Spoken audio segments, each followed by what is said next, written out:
Everybody loves a good story, the kind that can take you to a different place for a few moments. You can find yourself somewhere in a good story, even if it's somebody else's story. But here's the thing, you can be part of your own great story, an extraordinary story. You see, we believe God made no ordinary people. According to Psalm 139:14, you are fearfully and wonderfully made. That's true of me, it's true of you. The problem is, so many people choose to live ordinary lives. We get up, go to work or school, we eat and sleep, and do it all over again and again and again. And we might have a little fun on the weekend or throw in a vacation here and there, but it's all pretty routine and ordinary. But what if we found out that our story was a part of God's greater, incredible story? What if we realized that the epic adventure God is writing includes our individual stories? Well, it does. That makes our stories vital and worth telling. God has extraordinary things in mind for you and me. We just have to discover them. Now, there are a few important elements to every great story. First, good stories got to have the right characters. Some you don't get to choose, but some you do.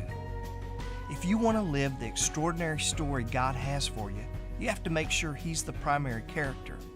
That's a choice we all have to make on our own. Also, there's not just a plot in a great story, there's a plot twist. There has to be a point, or maybe several, when things change. When we let God become the director of our story, things do change. He never invades our lives and leaves us the same. Also, an extraordinary story contains struggle and victory. You see, we like it when the hero wins, even if he sacrifices in the process, because he does so for a greater cause. We all struggle, but we don't always win if we don't give God His proper place in our story. There's a great example in the Bible. In Exodus 3, we find Moses out in the desert watching sheep. Not so exciting. It wasn't for him either. He had an incredible start to his story. He was hidden at birth, found and raised in a palace by the ruler's daughter. He was destined to lead his people, the Israelites, out of slavery to their own God-given land.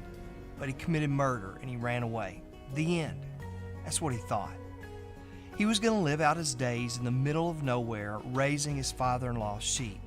That's where he was in Exodus 3. He was 80 years old. Those were his wind-down, no more adventure years. But God invaded his story. In fact, this plot twist was about to bring on all the best parts of his story. The struggle wasn't over. Many victories were still there to be won. Now, if Moses' story became extraordinary at the age of 80, why not yours? Now. There's plenty of time left for God to bring an incredible plot twist to your story. There are adventures and victories still to be had. We want to help you tell such an extraordinary story because it will inspire others to live great stories too. For today, let's make this a little more personal and get you thinking about the different parts of your story. You don't have to tell it yet.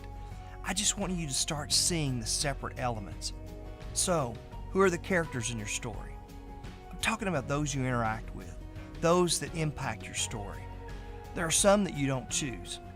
Family, teachers, neighbors, people like that. But there are others that you do choose in some way or another. Friends, spouse, business partners. How have all those people affected your story? And what about God? Has He played a major role or just a bit part? Is He a primary character or just an extra? You see, that choice is yours. He's a gentleman and He doesn't barge in where He's not invited. What plot twists have you experienced? Some are good, but some aren't. Some decisions or circumstances can move us in the wrong direction. If there haven't been any big plot twists in your story, you might have settled for ordinary by playing it safe. Adventure's always better, and God wants to bring some great story changers your way. What struggles and victories have you seen in your life? Maybe you're still in the middle of some struggles. You're not alone. Many of us are in the middle of our own struggles. No one else could relate to a struggle-free story, and we gain hope from hearing about your victories. So without sharing your story in full today, we just want you to start recognizing the elements of that story and see that it is both unique and common.